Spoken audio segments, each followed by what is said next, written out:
and see how many people decide to come out on our brand new show. There you go.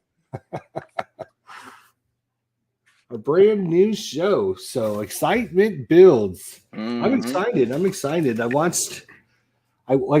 We talked about, I watched parts of like 12 games yesterday. So I've got a pretty good handle on things. So, well, with, you got 4 going on at a time on your screen, it's easy to, switch between them. And then they started at like 1 o'clock. So yeah, so you're good for the day.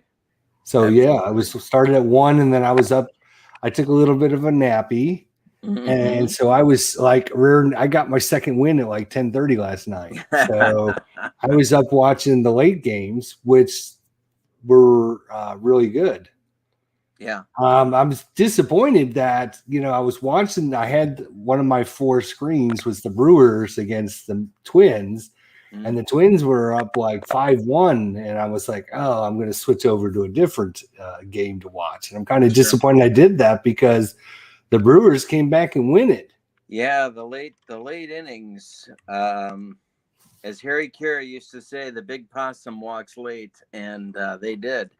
They really did. The bullpen, kind of holds the other team in those late innings, and between Hader and Williams and Peralta and the whole gang is just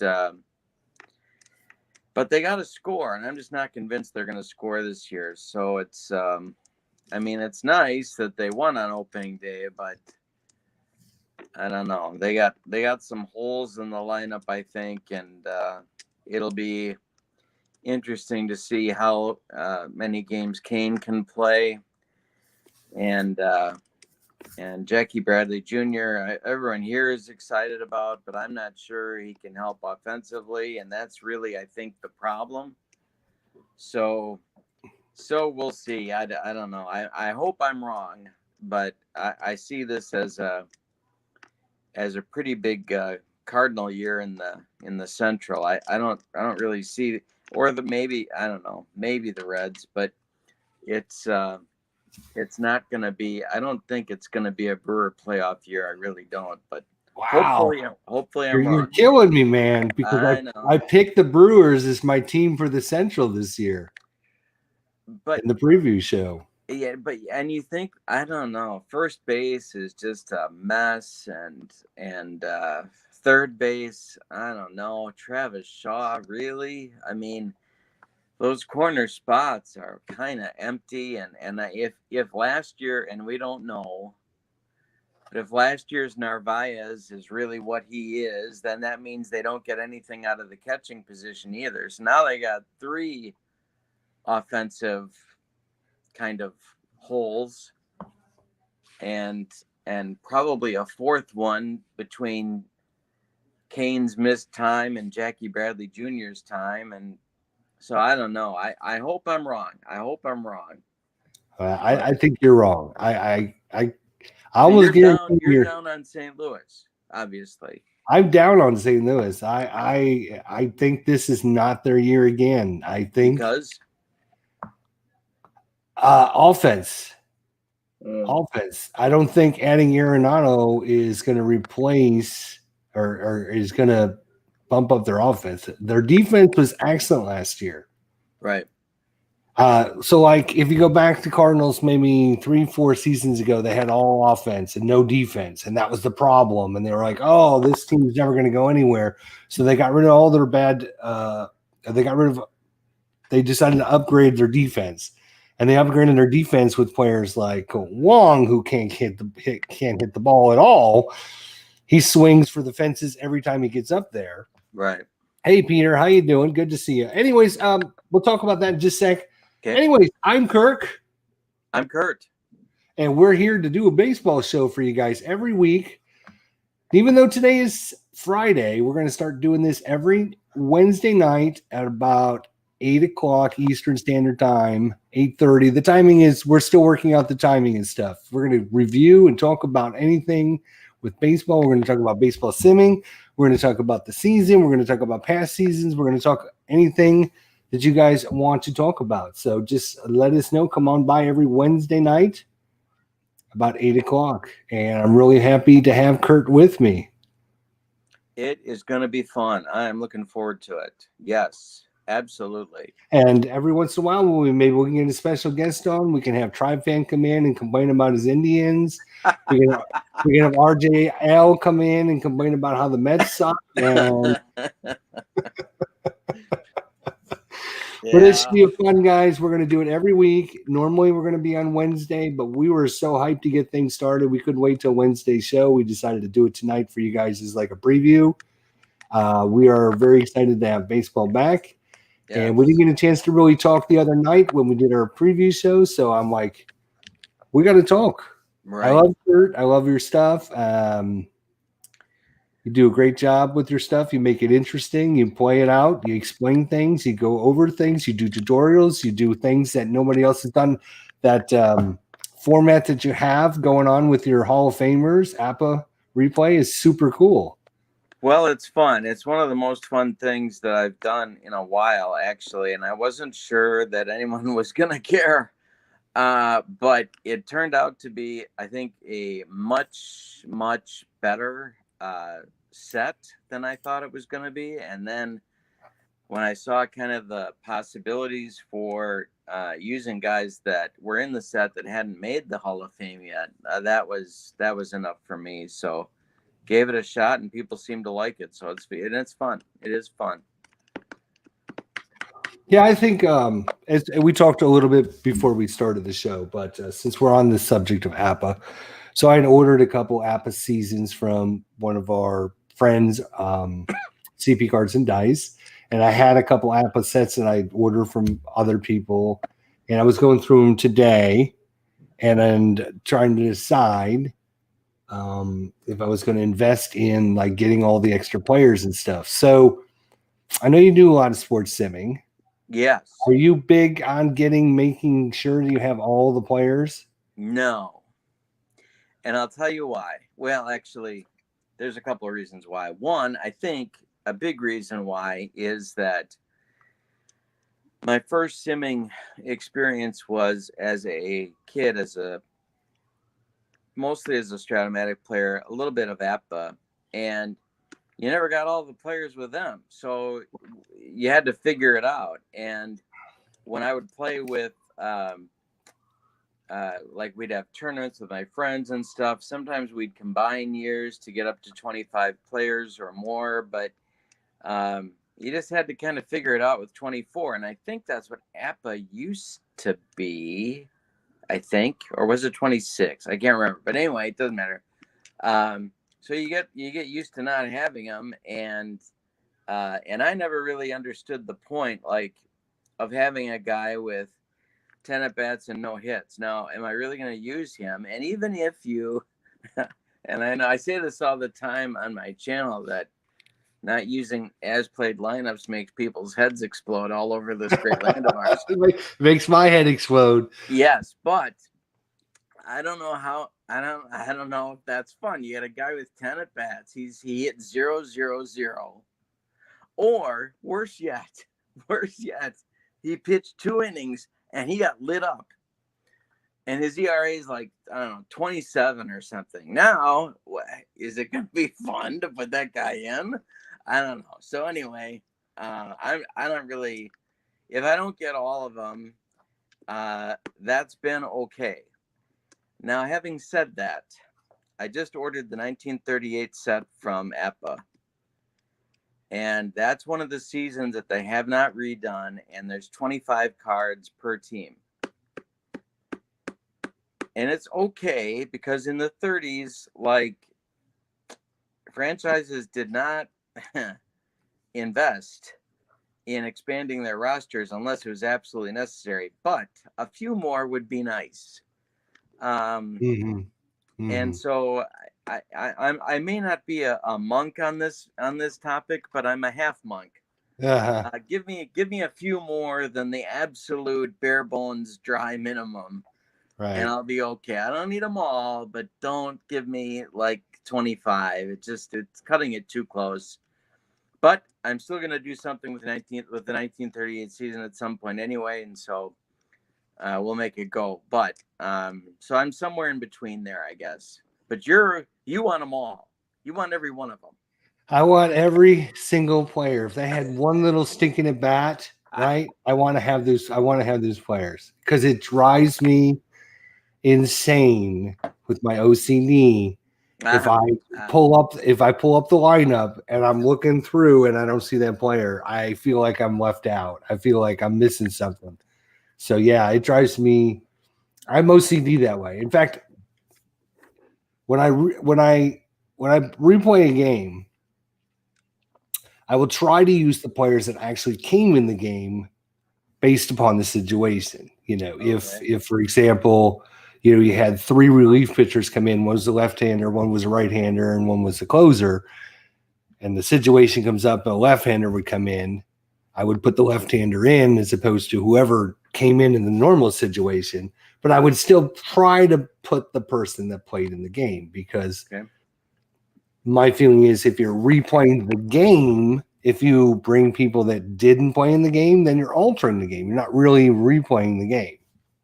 And I know that I've had this discussion with many, many sports simmers, and everyone feels a little bit differently about it. What's your thoughts?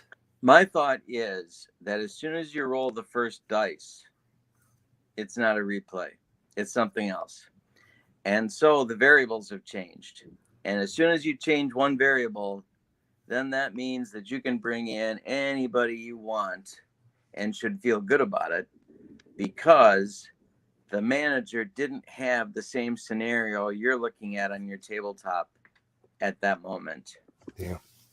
I've gotten that exact statement from baseball demos when we've had this discussion. Oh. Baseball demos feels exactly the same way you do. Exactly. Yeah, but he's using as-played lineups to keep people's heads from exploding. And I respect that. I do respect that because we don't want heads exploding all over this great land of ours. But the previous day, like something happened the previous day in that replay to make in real life, to make that lineup what it was on the day you're playing. And so all of that's off too. So like, it's kind of like being pregnant. Either you are or you aren't. Either it's an exact thing that you're doing that was to copy what happened. And in that case, I don't know what you're learning anyway, because you're not really trying anything different. And you're losing the simulation experience by not testing for something. But I get it. And I know that there's an awful lot of people that not only want all the cards, but want to get those substitution patterns in there as well. And I do get that. Now, having said that, when I used to do basketball sims, and a player was injured in that game. In real life, he did not play for me. So if there was a DNP on the team, he's not coming in the game for me either. So I don't know. I am not a purist on it, I guess. But in basketball, I know that I stuck with not necessarily the substitution patterns, but the starters and anybody that was on the bench that didn't get in for me. So I don't know. Maybe it's the sport. No, yeah, I mean that could be. I mean, as long as you're happy with what you're doing, I'm happy with what I'm doing. People Absolutely. Out there do everything their way. It's whatever floats your boat. It's Absolutely, and whatever makes you happy because you're the one doing it. Whatever makes you happy. If you want to play with. If you want to create your own fictional teams and replay the 1986 season, you can do that. You can do whatever you want. It's your season. Right. And you know what? Now that you brought that up, that season that APA did last year on projected stats, I think is one of the most interesting things they've ever done. And I wouldn't sell mine ever. I don't think.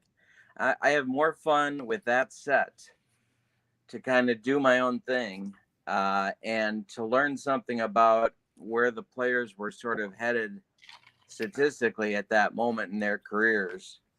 I think it was a great set, and I think it's too bad they stopped selling it. I think it would be something that, and I know people would probably have bought it and then realized they bought the wrong thing and want to return it and all that, but still, it's more than a museum piece. I think it's a lot of fun, and that kind of thing, I think, lets a simmer really do something creative, which I think is fun and cool, and I spent certainly a lot of time with last summer. So, Well, and I'm you not done seem to with do a lot of creative things with your sets. You don't just say, "Oh, I'm going to replay the San Francisco Giants 2012 season." You seem to come up with some wacky, not wacky as in bad wacky, just different, I guess, is different ways of using.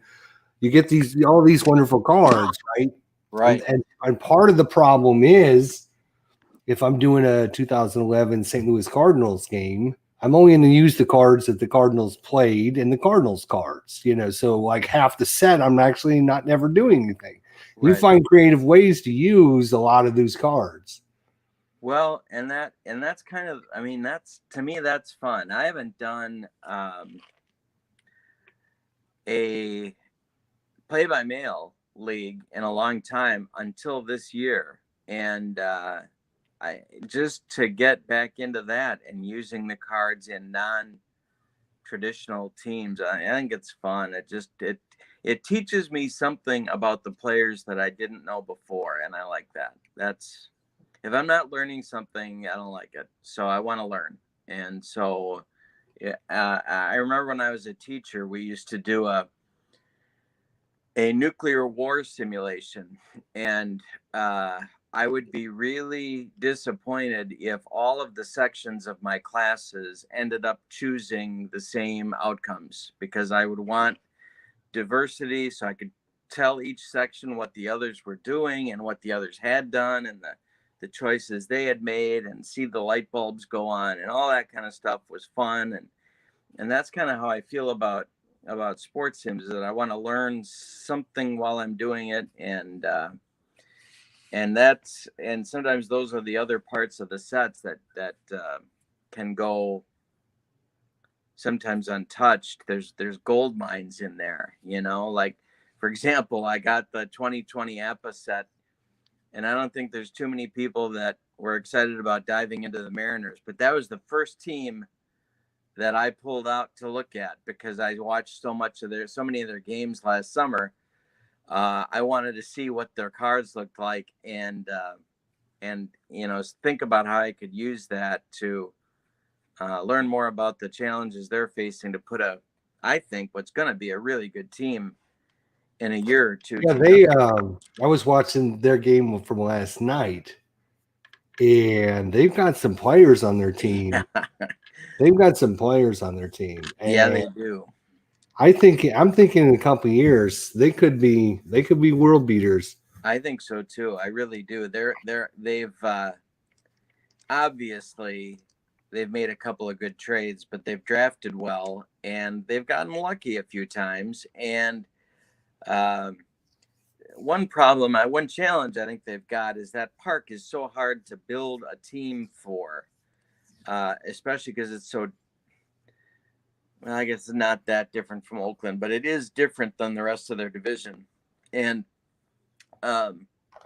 so if you build a team for that park, but you don't travel well, that's obviously going to be a problem. But boy, they've got some exciting young talent, and I think that's it. Nobody watches them, obviously, because it's West Coast, and even less because it's Seattle. But I think that's really a team on the rise that will be fun to watch this year too. Yeah, I think it wasn't last season. It was 2 seasons ago. They started off like, I'm thinking like 26-10 or something. And everyone was like, oh, this might be the team. But then they fell apart afterwards. But they had a really good start. And I was thinking maybe this, would. I watched there's a great documentary on YouTube about the Seattle Mariners history. And it's called something like I'm trying to remember the name of it, but it's like the futility of the Seattle Mariners and their 25-year history or whatever it was. It was like a 3 or 4 part documentary. Mm. And it's, they talk about the trades and even how they got their name and real in-depth stuff. And it was so interesting. And how, in 25 years, it was like they had like 3 winning records. It was awful. Yeah. And they were like the worst team for like 6 of 10 year period. They were the worst team in the league, and just it's really interesting. I'll have to check it out. But anyways, just joining us, guys. I'm Kirk, actually. I'm Kurt. And we are going to be doing a baseball show every Wednesday night, probably 8 o'clock, maybe 9 o'clock, depending on what we work out for a schedule. Yeah, we're still working on that. But every Wednesday night, we're going to talk about the week that was in baseball. We're going to talk baseball simming. We're going to talk about the season. We're going to talk about past seasons. We're going to talk about what we like, what we don't like, anything to do with baseball. That's all it's going to be about. So, yeah. We're really looking forward to having this come out every week. We're going to have special guests to show up, and they can talk with us and, everything. Yes, it'll be a good time. And I think that barring any COVID disruptions, I think we're going to have a good season to talk about. And the only thing I don't know is if you're a player personnel guy, what you make of last year's numbers. I guess in a way they're kind of flying blind maybe a little bit. But so in that sense, everyone's kind of starting fresh a little bit because you don't know what you had last year for 2 months, and you don't know if that's something you can count on happening again in terms of performance.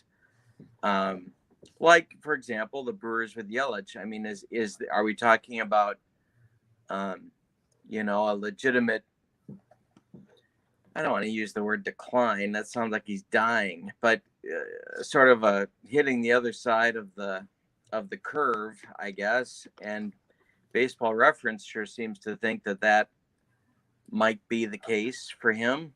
Or for who? Is it just an anomaly and he's going to bounce back and be fine? And there's players about like that on every team, really, except maybe the Dodgers. Well, I guess Turner, but you're just talking in general, yeah.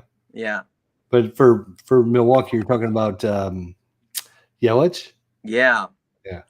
They I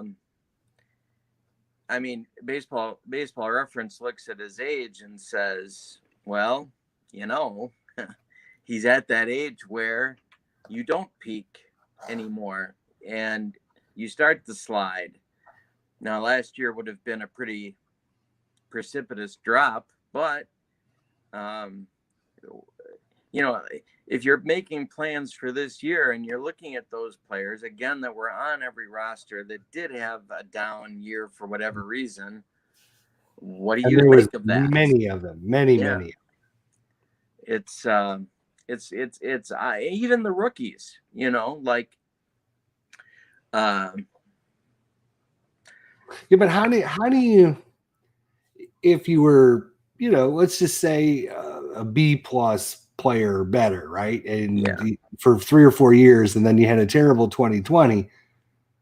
You've really had like a 2-year period now because you had that 2020 that was wasted. You had the off season between 2019 and 2020, and now you have the start of the 2021 season. So you basically have 2 seasons. How do you all of a sudden flip the switch and go back to being? I think it's going to be really interesting to see those players that come back and elevate, and those players that had a bad season that season and they start to go down and have deterioration, just because, you're not doing it every day.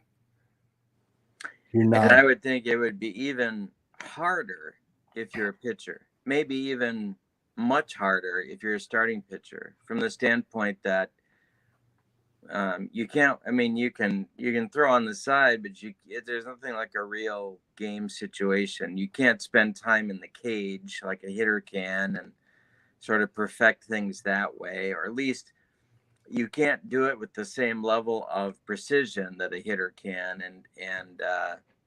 So yeah, I think that's really the question of the season: which players really did decline, and which of them just kind of.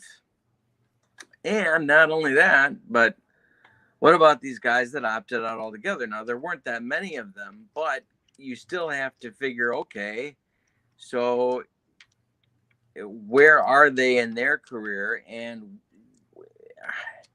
like Lorenzo Cain, for example. Okay, so he sits out the entire year. Apparently, he worked out. He kept in shape. He goes to spring training and he has exactly what happens to 30-year-old outfielders, and he has a quad problem. So, okay, so now he's immediately injured. Now he's playing, but he's playing hurt right off the bat. And you have to and he's also 30, was he 3 now? So you have to figure, okay, so where is he in his career arc?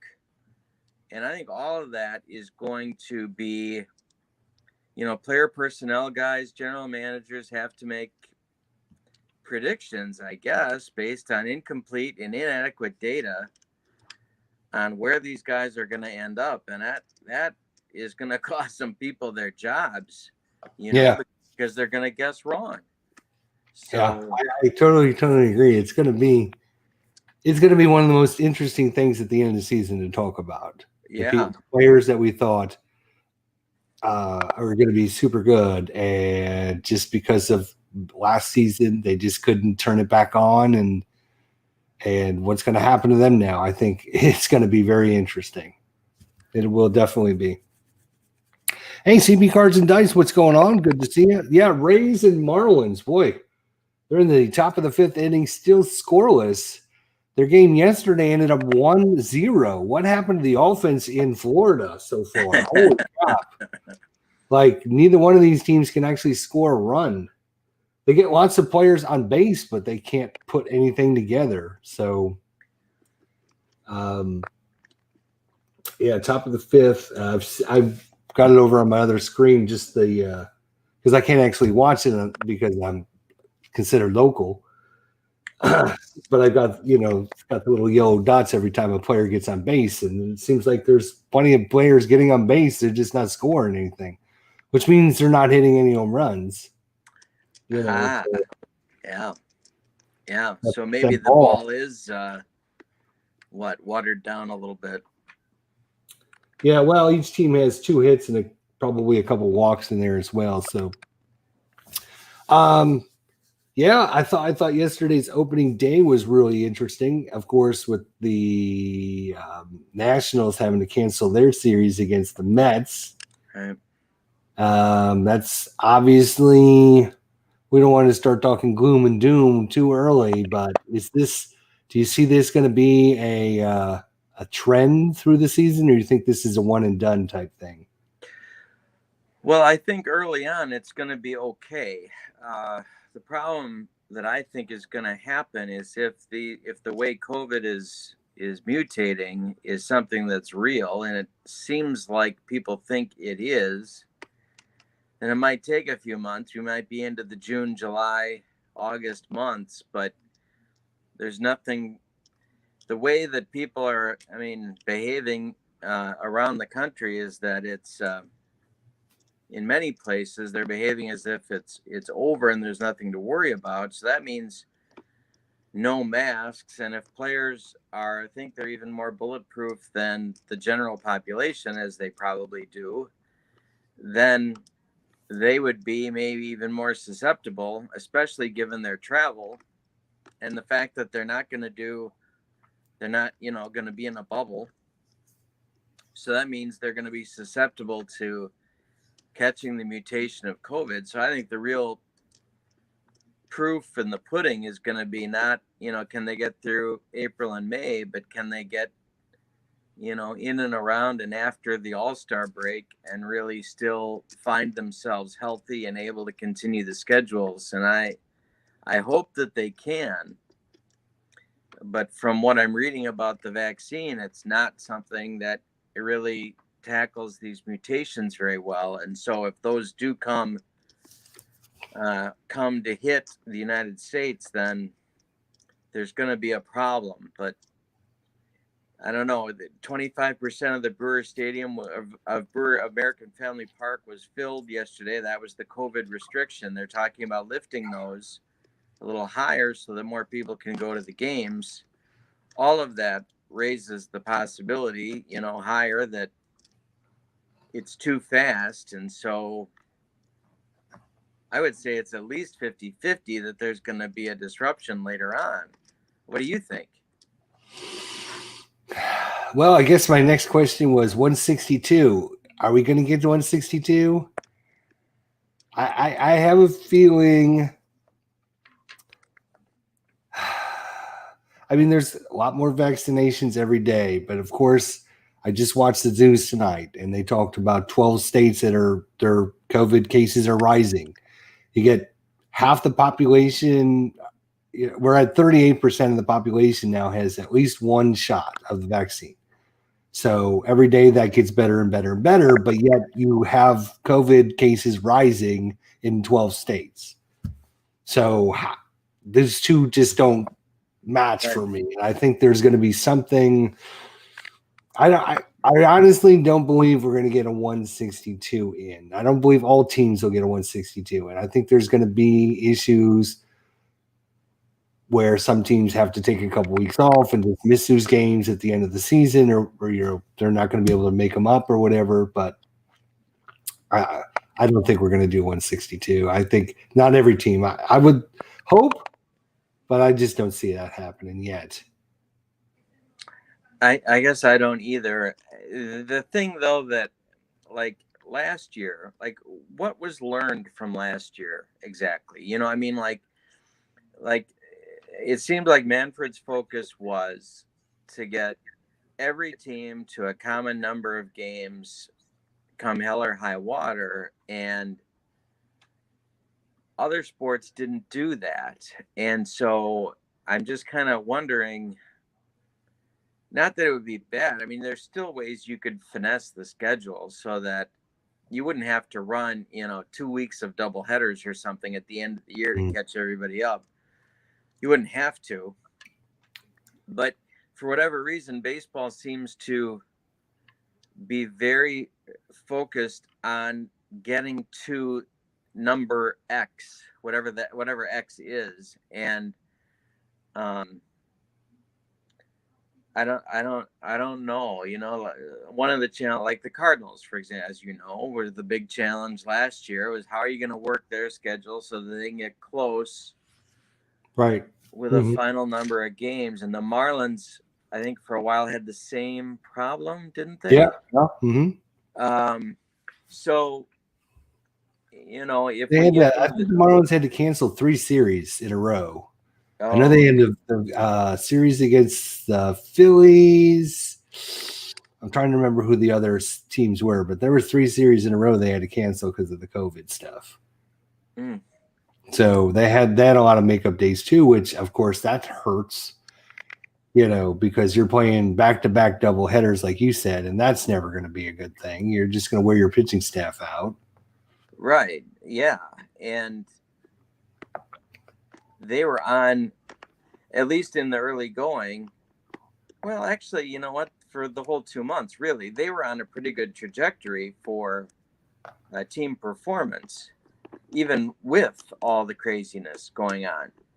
And so you pile up those double headers and that you can't sustain it anymore. It's too bad, but you just can't. So, and it's not clear that the fans' interest, I don't know. Do fans do double headers in person now? Like if you had a home stand where you had 3 or 4 double headers in September, even if they were day-night double, even though they're split double headers, are people going to show up for a lot of those? I don't know. I, I think most fans would show up for one or the other. I don't think there's a lot of fans that go to both. Making like a whole day out of it. I think it's more of a, we'll go this afternoon to the afternoon game and then we'll leave after that because I'm not wasting my whole day. Right. So people, that means, people nowadays, they just have too many. People are too busy to sit down and actually watch unless you are a hardcore person. Most people will rather sit there and watch the 5 minutes, highlight reel of the game than sit there and watch it for 3 hours. That's my opinion, anyways. Yeah, mine too. So that means that if you're going to double up, that there's also going to be an economic impact for the teams on these double headers, and that, as rules the day too a lot of times. And so I don't know. I hope we're wrong. It's sort of annoying that we're talking in the middle of a baseball show about illness, but yeah, I mean, obviously it relates to baseball in the season, so it's absolutely kind of disappointing. It's too bad. You have to actually talk about it.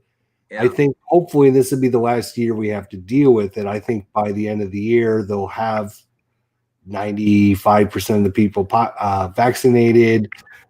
Cases will start going way down, and it'll stop being, the lead story every night on the news, hopefully, because I'm really sick and tired, like everyone else, about hearing about it every day. Right. So hopefully, and it seems to affect different sports differently, and that's kind of weird too. But that's just a fact of it, is that it has affected different sports. I mean, even a situation that you would think would be pretty well controlled, like the NCAA tournament, wasn't immune. And so if you can't control that, right, I don't know. Yeah. So anyways, let's talk about something I wanted. So I was thinking about this situation, and you can tell me if I'm making a mountain out of a molehill, which I usually do, right? So last year, of course, since we're talking about COVID, that just popped in my head to remind me to ask you about this, because I'd like to get other people's opinions on this, because I haven't heard it mentioned at all. Last year, they did the playoffs in the bubble, right? Right. Where do the Dodgers play their bubble games? In Texas, right? You know where I'm going now, right? They played their bubble games in Texas. Yeah. And Tampa Bay played their bubble games out in San Diego. Yep. When the World Series came, where did they play the World Series? In Texas. Yep. Did that give the Dodgers an unfair advantage? Because the Dodgers basically played all their playoff games there. What do you think? Nobody's mentioned this, but I think it's a fact. You get comfortable with your surroundings the more you do something. That's why there is home field advantage in the playoffs, right?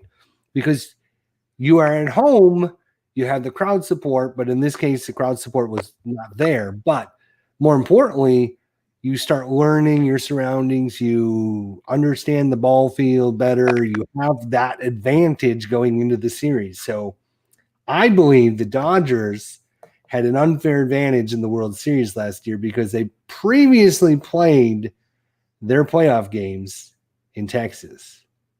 Am I right? Or am I totally just making a big mountain out of a molehill? Well, I do think you're right. But I'll throw in a but. Without fans, I think any home field advantage is muted a little bit. And it was in the NFL and it was in MLB last year. And so it's not the same as if they would have played all their games in front of Dodger fans or LA citizenry in a park, even a park that they weren't familiar with. Because the fan part, I think one of the things we learned in all the sports last year is that the fans do affect player performance. So I think that they gained something by playing in Texas. Yes, I think you're right.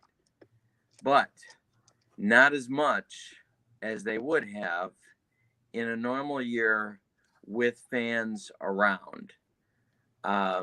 Because there's some kind of, I don't know if it's a testosterone booster or something, but it does something. Other human beings in that park does something to improve performance, and the Dodgers obviously didn't have that in Texas. Now, did they have familiarity? You bet, and I think that does matter.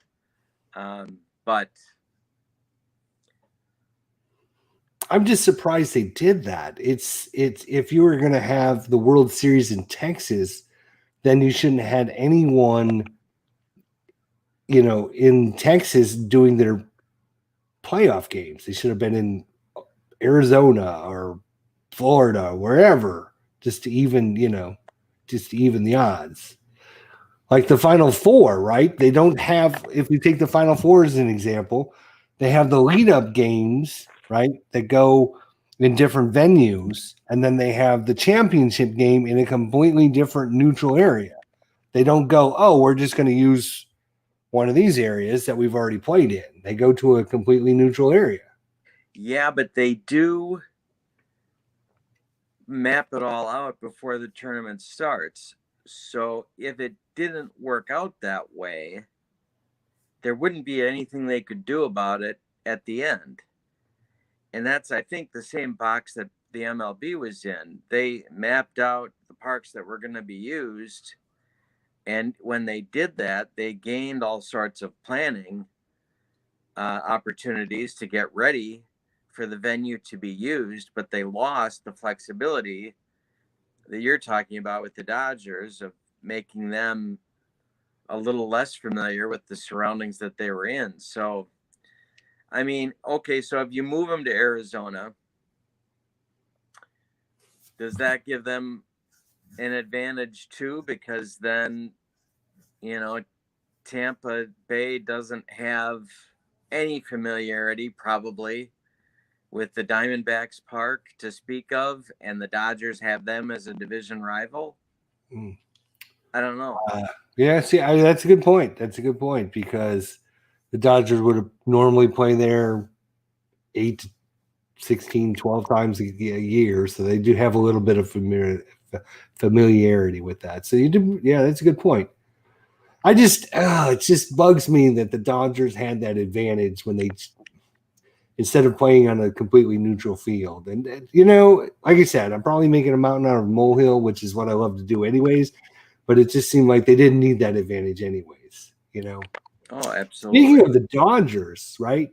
So we did our preview show the other day, and it was a great show. We had RJL, we had CP Cards and Dice, we had Tribe Fan, we had myself, and we talked, preview and everything. And all I heard during the show was how the Dodger Blue is going to dominate this year again, and how their pitching is so great and dominating.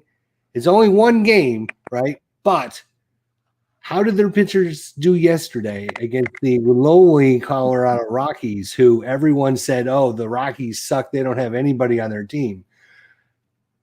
It's only, like I said, it's only one game, but I enjoyed that game a lot because I was the only one to say, do not expect the Dodgers to repeat this year. Because I don't think. I mean, their pitching is very deep, but their pitching has also been almost ridiculously healthy, and at some point, that does even out. So, yeah, I think you're right. I don't think the Dodgers are going to go to the World Series. They might win their division, maybe, but they've got a tough road in that division too, and it's a funny division. It's a funny division in terms of eclectic ballparks eclectic ball clubs. I think it's a very difficult division to win. It might be the best division in baseball, and so I think it's a real challenge for them. And I don't think, and I don't know. At my job, I have a guy who comes in the store and is a huge Dodger fan and thinks pretty much that um, it alternates on a weekly basis as to whether Dave Roberts is a genius or Dave Roberts should be institutionalized. And it's never anything in between. It's like one extreme to the other, and it seems pretty clear to me that he saved his job by winning the World Series last year, and I think they would have canned him if he didn't. So with that kind of pressure at the top, I don't know. I think there's all sorts of potential for things to go really wrong. And so on paper they look good, but they had a couple position players that weren't awesome last year, and they weren't replaced, and so they must bounce back, and their pitching must stay healthy, and they've got to win a very competitive division. And I think that's all three of those things are going to be, and I think a managerial change would be probably fatal to winning the division this year. So so that means they got to do Dave Roberts regardless, and I don't know. I'm not convinced. It is extremely funny how people are with winning and losing. When the Dodgers took on the Astros in 2017, Dave Roberts was a bum. He couldn't do anything right. Get rid of Dave Roberts, right? They lost to the Red Sox in 2018.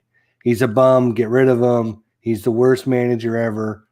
2020, they win the World Series. All of a sudden, he's the greatest manager ever. We love Dave Roberts. Winning changes every attitude about you. That's right. And it's human nature. People want to be associated with the winner, and they do not like losing, and they will blame everyone for losing. And then once you win, then you are all of a sudden the greatest thing. I mean, there's thousands of examples we can give you about, players, teams, history. If you look at some of the greatest managers ever in the history of the game, right? They weren't considered that until they won their first World Series, Yep. So I was just reading a book, the summer of '68, and it's so we do have an update. 1-0 Rays on Meadows home run. Wow. I'm sorry. Go ahead.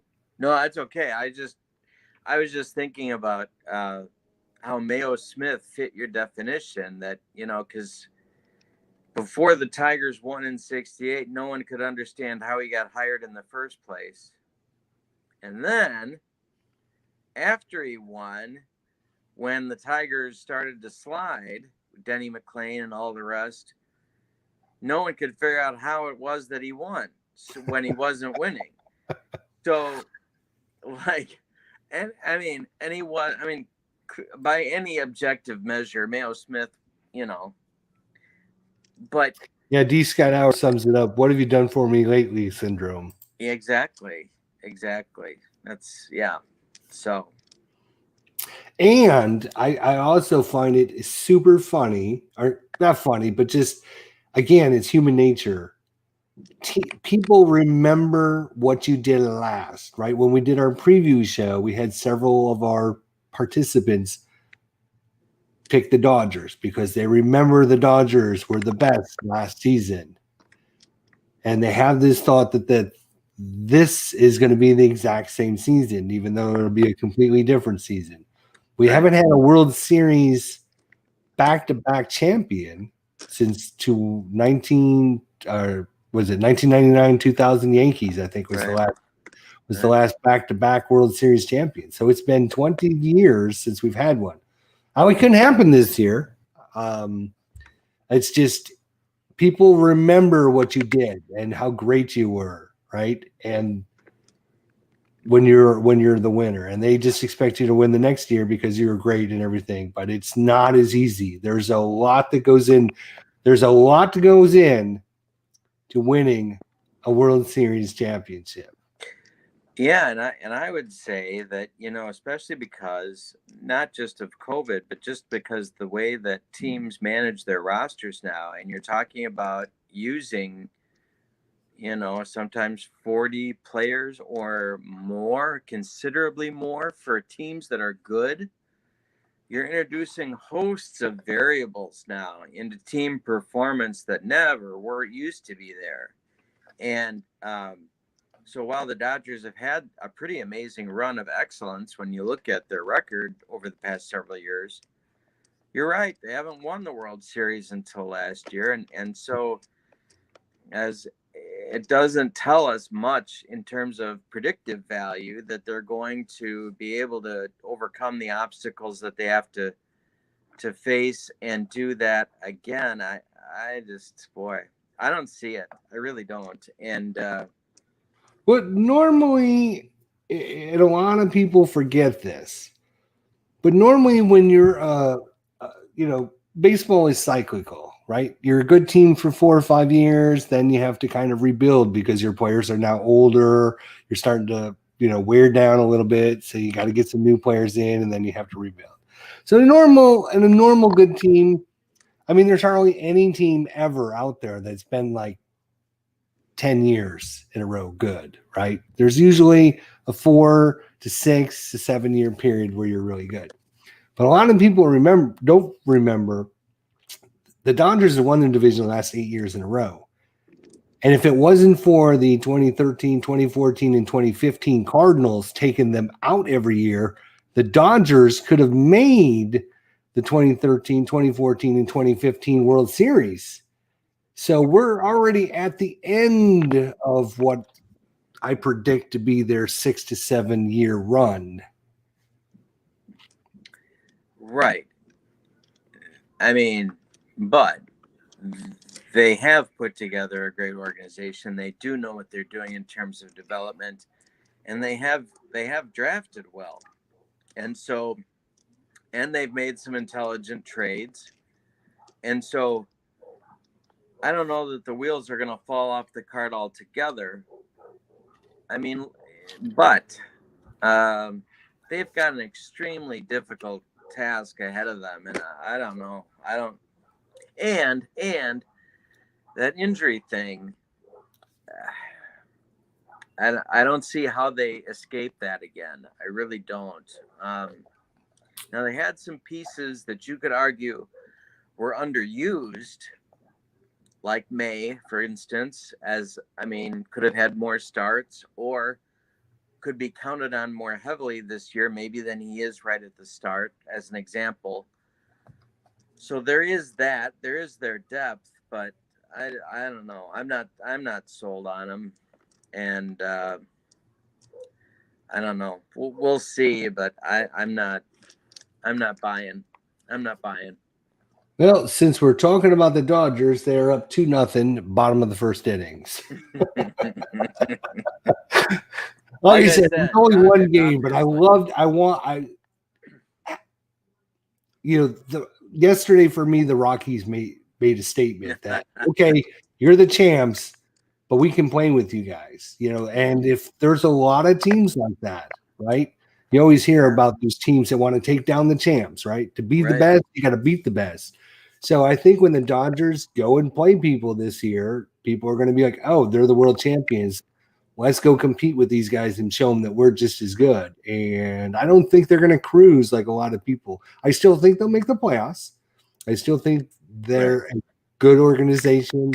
They've done really well for a long time, but I don't see them repeating this year. And a lot of people also forget we shouldn't even be talking about a Dodgers World Series win this year, as the Braves were up 3-1 in the championship series against the Dodgers. And if it wasn't for the Dodgers coming back and beating them those 3 games in a row, it would have been the Braves that went to the World Series. And I don't think there's a question for you, Kurt. Todd B would like to know, what rookies are you big on, Kurt? I know you collect baseball cards. Well,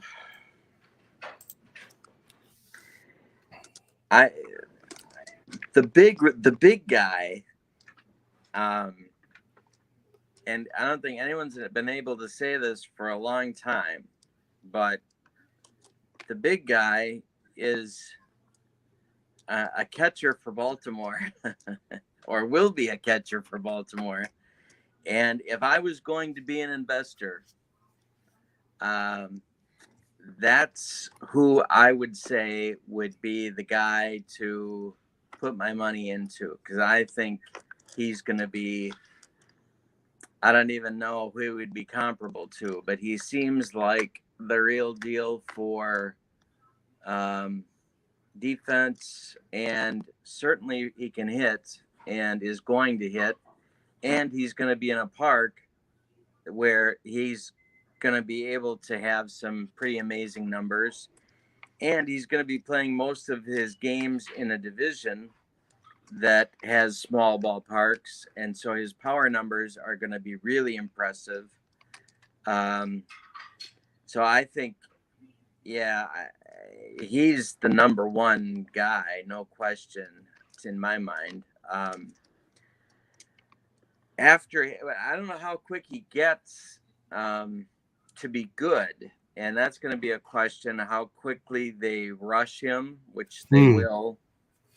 That's going to be a hard call to make, especially because they'll be worried about arbitration and all that stuff. But I think he's heads and tails the number one guy to invest in if you're a card collector, and to be excited about if you're a fan of the sport. I think that's the guy, and it's not close. Everyone else is way back. And I don't know. And while we're on the subject, and I don't know why anybody would ever draft a high school pitcher. And if you were a high school pitcher, make sure to cash every check you get as quickly as you possibly can, and put it in some kind of interest-bearing account. But so I guess those are the two things that I look for. If you're a high school player and you pitch, I'm not interested in you as a prospect at all, ever. And the other part is that if you look at the player and you don't, and they don't have a record of success with in terms of player development in that organization, you get nervous. But Rushman is so good. It just, I don't see him failing in spite of Baltimore. So he's the man. I'll tell you what, I watched the Baltimore game today, who, everyone poo-pooed Baltimore because they had no pitching. Their pitchers looked really good today. Now, I don't know if it's because they were playing Boston. Boston was just that bad. It's first game of the season, whatever. But man, this guy that came in like the 6th inning, Baltimore, Scott, I think was his last name, Scott. He was throwing 97 darts, man, just striking guys out. And they said on the broadcast that his last 12 starts in last season, he didn't give up an earned run the whole time. So Baltimore's got some pieces, possibly, Yeah, they had moments. They're obviously in a rebuild. They were in the race. Yeah, for sure. I mean, they're not the joke they used to be, and they're doing some things right, clearly, although you could argue that they had such a bad streak of it, something had to turn eventually. But Yeah, they're not. The other nice thing for them is that Boston is still trying to figure itself out, which gives them a few games of breathing room. But yeah, I mean, there's stuff changing, and I think we saw a little of that from Baltimore last summer too. That they were a little better. Yeah. I And think they had, if I'm not mistaken, after the All-Star break, they had like the 5th best record in the league after the All-Star. I remember some stat like that at the end of the season they were talking about. yeah, So yeah, it's always fun to predict and talk, and think about what could be and the up and coming. But I see cycling. It's not the same teams in the playoffs every year, which people freak out when I tell them that. It's like half the teams that were in the playoffs the previous year don't even make the playoffs the next year. So people, what? Are you sure? And I go look at it. You can see that it's cyclical, which is right, good because it keeps right. teams, new teams in there and fresh. Now, of course, the Dodgers have been there for the last bunch of years, but I mean, Boston was there, then they weren't there. And nobody would have predicted, Boston won a World Series in 2018. That didn't even make the playoffs in 2019. Right. And So, won it, I mean, in 18 with a team that people said was, historically good. right. So it's Right. not like it was a fluke. So then to not make the playoffs was really a jolt, to, I think, people's expectations of what the game had become. Oh, Boston's got a huge market. They spend a huge payroll. They were really good in 18. They were a dominant club. Of course, they're going to be good in 19. And then no. So, yeah, yeah. Yeah, I predicted Boston in my preview show. Boston was going to have a bounce back season and be. I don't think they're going to make the playoffs, but I think they'll be pretty good this season. I think they're going to, they're in a rebuild, right? How can you go to a rebuild 3 years after winning the World Series? But why not? If you don't have the team anymore, you might as well. Right. Yeah. This brings up a good question for us so we can talk about. So D. Scott Howard. No, I'm sorry. Todd B says, my pick for having a huge season is Vlad Guerrero Jr. Who do you think is going to have a monster season? And do you agree with Todd B that Vlad Guerrero is going to have a good season? First question is Real Muto, and I think will be a monster, and maybe the MVP. And I want to like Vlad Guerrero better than I do, only because his metrics are pretty awful. And I wish for Toronto's sake, because they're really counting on him and they have really invested in him in terms of building the team, maybe not around him, but certainly considering him a very, very important piece of what they're hoping is going to be a winning ball club. And he strikes out way too much. He walks way too little, just like his dad, but he doesn't hit like his dad. He's got a different sort of offensive game a little bit. And what exactly do you do with him defensively? Because he's got, I mean, and hey, I'm not saying that I am Jack LaLanne, but Vlad needs to get away from the buffet once in a while.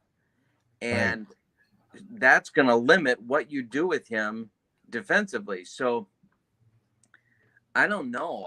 I mean, I want him to be good. I really do. But there's so much evidence that shows that he's not going to be good, or he's not going to be the player they think he's going to be. Yeah. And so I don't know. What do you think? I'm a complete seller on Vlad Guerrero. If you're a Vlad Guerrero fan, Junior, nope, that's fine. I don't have anything against you, but here's my issue, right? This kid knew from day one he was going to make it into the major leagues because he had the pedigree, he had the training from his father. He knew he was going to show up in the major leagues someday. And he shows up at least 40 pounds overweight. How do you, knowing you're going to make it to the major leagues someday, I'm going to be there, you show up fat and out of shape and slow? People forget in his first game in the major leagues, he got a hit. I think it was a single. It might have been a double. I forget what it was. And he was removed from the game for a pinch runner because he's a fat, slow fielder. When you know you got the talent, you got the pedigree, you got the training, you got everything going for you, and you show up and you're out of shape and you're fat, it means to me you don't have any desire to be there. So I would sell. I would not. You couldn't trade. I wouldn't. I would get rid of him if he was on my team. I would find somebody else. I just don't think he might be good for a couple of years, and then he's just going to disappear because he doesn't. There are too many people out there that want to be in the major leagues, and they do everything they can. And then you have this kid who sits down and shows up 40 pounds overweight for no reason. So for me, no. The last place he should have ever been allowed to go was to the home run hitting competition, because that told him, that validated everything in his own mind that he had been doing. It's like it just blew me away. It just, I don't know. It just, yeah, I agree. I agree. So many people bought so many cards of his and invested so much money, and I'm sure right now are taking a huge bath on all that. It just, Yeah, for me, it's heart and desire, right? If you talk about any decent Hall of Fame player out there, when you talk to all their teammates and stuff, oh, he had the heart, he had the desire to be there. I don't see that out of this kid. I don't see it. He expects to be there, so he just thinks he can get by on his talent alone, and he probably will for a couple years, but then he's going to hit 206 and hit 12 home runs, and people are going to be like, okay, I could pay somebody $1 million a year to do that, not $12 million a year. Yeah. I mean, he goes through the minors as a middle infielder. He breaks in as a middle infielder, with people saying, well, he really projects long-term as a third baseman. And now that's not even okay. Now it's first base or DH. Yeah, that's it. I mean, he's 21, 22, and you're already putting him at first base because he's a fat, slow pig. Yeah, no, I would sell. I am not high. Score updates: Rays top of 7, still 1-0, and Dodgers 2-0, top of the second, with a runner in scoring position with 2 outs. So just update for you guys if you are just tuning in to watch our show, which you should. And we should probably tell everyone, I'm Kurt. I'm Kurt. And we're here for the baseball show. You know how many times I've been called Kurt in my lifetime? It's been a million times. I'm thinking my name should be just Kurt. So we're going to start a baseball show. We're going to run it once a week, and we're going to have it on Wednesday night, either 8:30, 9 o'clock p.m. Eastern Standard Time, 7:30, 8 o'clock East. Central Time? So I am. We'll do it once a week. We'll recap the week of baseball. We'll talk about injuries, how well the teams are doing. We're going to talk about sports simming. We're going to talk about past seasons. We're going to talk about anything we want to talk about, but it's going to be all baseball all the time. So hopefully you'll be able to join us every Wednesday right here talking baseball. And if you want to come in as a special guest and you want to pay us lots of money, we'll take the money. Excellent.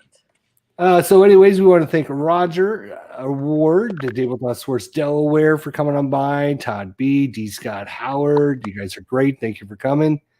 Peter, thanks for coming out. Tribe fan, of course. CP Cards and Dice. D. Scott Howard. Wi-Fi 54725. Yeah, thanks for coming, guys. We appreciate it. We're just talking baseball. We're talking. So my picks for the Eastern Division didn't go over very well yesterday when I told everyone what it was. But I believe this year it's going to be a National League East division. It's going to be loaded, which we all know. My pick was the Phillies, surprise, and everyone kind of was shocked with that. But boy, I'll tell you what, the Phillies looked good yesterday. Now, we're only talking one game, but their pitching, I heard, they have no pitching, right? And I heard how great the Dodgers pitching was, and I heard how great the Atlanta pitching was. You know what? Dodgers didn't have that great of pitching yesterday. Atlanta didn't have that great of pitching, and the Phillies did, and the Phillies won a walk-off. So, yeah, I think the Phillies are the National League champions. No question in my mind. This is the year for them. You are the only other person on the planet besides me that have picked the Phillies. Really? That surprises me. Yeah,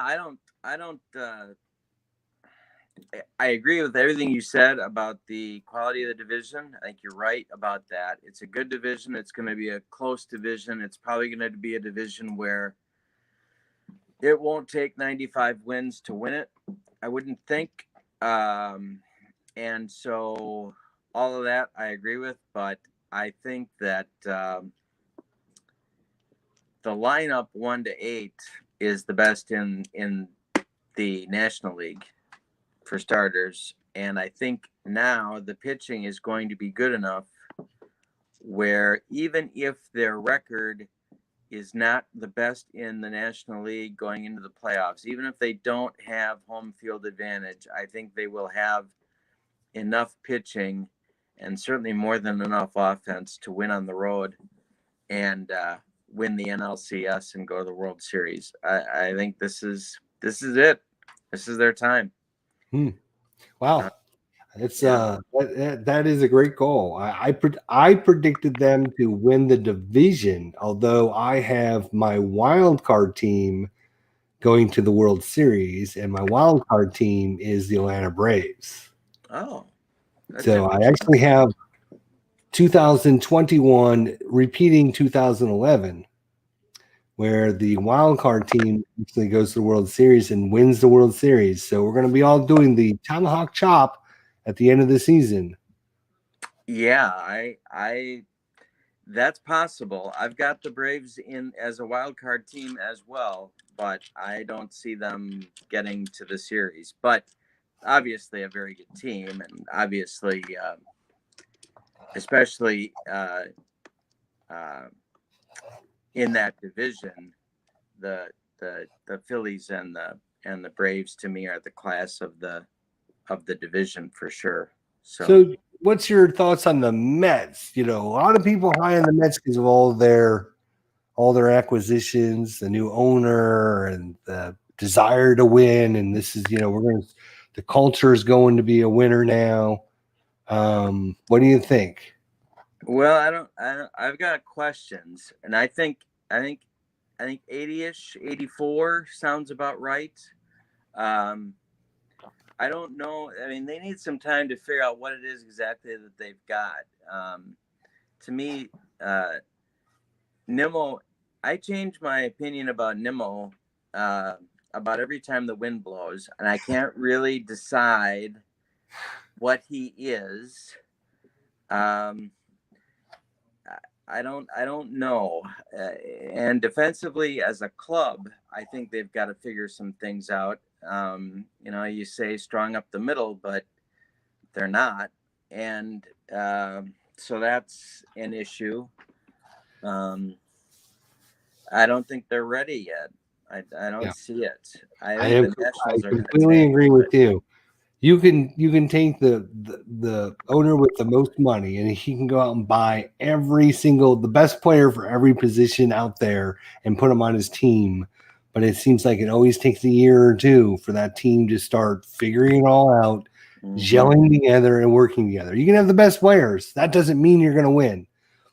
It's the team chemistry, relying on one another, the camaraderie and everything. You just can't buy that. Right, you just can't buy that. And if you look at Lindor, I mean, he's not the player he was defensively. And so if you and we know, right, that so much of pitching is really defense. So I don't know. I mean, they've got some gaps, and not that every team doesn't, but I don't see them at the top of the division. And I think it would be a stretch to picture them as a wild card team. But I mean, I could be wrong, but I don't think this is their year yet. Yeah, I think they'll be a good team. I think in a couple of years they'll be dangerous because they will start to gel together and they'll start to figure things out. But I'm telling you what, hope it's before DeGrom starts. Yeah, I mean, what happens? I mean, you lose DeGrom this season or in the next couple of seasons, right? That is a big piece to lose. Now you could say that for just about any team, right? I mean, if I just hope they win before he starts to slide, because it would be cool to see him, back in a series. But right. I got a note here that I'm going to have to go. I'm really sorry. Okay, that's no problem. Yeah, I got another thing I got to do. But I'm really sorry. But yes, Wednesday, absolutely. Wednesday, we'll work on a time, probably 8:00 Eastern. It might be 9:00, depending on what we work out. And yeah, you would just go and I'll catch up with you. We'll email. We'll figure out a time, and I'll let people know. Cool. Thank you very much. All right. Talk soon. All right. Have a good night. All right, just to finish up, guys, you got me just for a little bit here, and then we'll let y'all go here. Your scores are Rays 2, Marlins nothing, middle of the 7th, and Dodgers 4-0 over the Rockies. So, we're going to be doing this show once a week now. We just wanted to get things started and, get to talk, me and Kurt, and about baseball, about sports simming, about what we saw, what we liked, what we didn't like, seasons, just all that fun stuff. So it should be a lot of fun if you can come out Wednesday and join us. So that would be good. I watched a lot of games yesterday. I saw some teams that I didn't, was really impressed with. Now, of course, it's hard to be impressed when you're doing a 162 game season and you got like one game in, right? But I mean, really, I watched the Orioles and today against the Red Sox, and that pitching staff, they got some players, man. They've got some players. So I mean, they're in a rebuild, so it's going to take a couple more years, but hopefully they'll get back into things. I saw the Phillies yesterday; they looked pretty good. Now we haven't mentioned them, but my surprise team in the American League. My whole American League surprise team was the Kansas City Royals. If you guys didn't watch that game yesterday, that was a fun team to watch. They are going to be a lot of fun. They might not win it all this year. They might not even make the playoffs, but the Kansas City Royals are going to be an up-and-coming team. I told you guys that yesterday during our preview show. Kansas City Royals, fun team to watch. They were down 6-0 or 5. I'm sorry, it was 5-0 after the half an inning in the game. Who do they play? They play Texas. Texas is up 5-0 after half an inning, and I'm like, oh man, maybe I'm wrong. Kansas City came storming right back. They tied the game up 5-5. Then they fell down 8-5. And I'm like, oh, here we go again. Before you know it, Kansas City was up like 10-8. It was the funnest game to watch. And they ended up winning like 14-10 against the Texas Rangers. So they were just a fun team. It's like they have some really good players. They're fast. They're fun. So I am looking forward to watching some more Kansas City Royals games this season. I predicted they would come in second in the American League Central Division this year. So that's going to be kind of my team to watch for the American League this year. I think the Kansas City Royals, they got Matheny, which was the Cardinals manager when they won the World Series, and I've always liked him. I think he's got that ability to make a good team a little bit better, So I think the Kansas City Royals, they played well yesterday. Let's see. Let's go and refresh my memories from yesterday's. I watched like 8 games yesterday, so. Yeah. This will make Tabletop Sports Delaware happy. Pirates take out the Cubs 5-3 in the first game of the season. The Cubs, man, with William Hendricks, their ace on the staff, he got beat up by the Pirates, who have got literally nobody on their team. And they take out the Cubs. I was not high going on with the Cubs this season.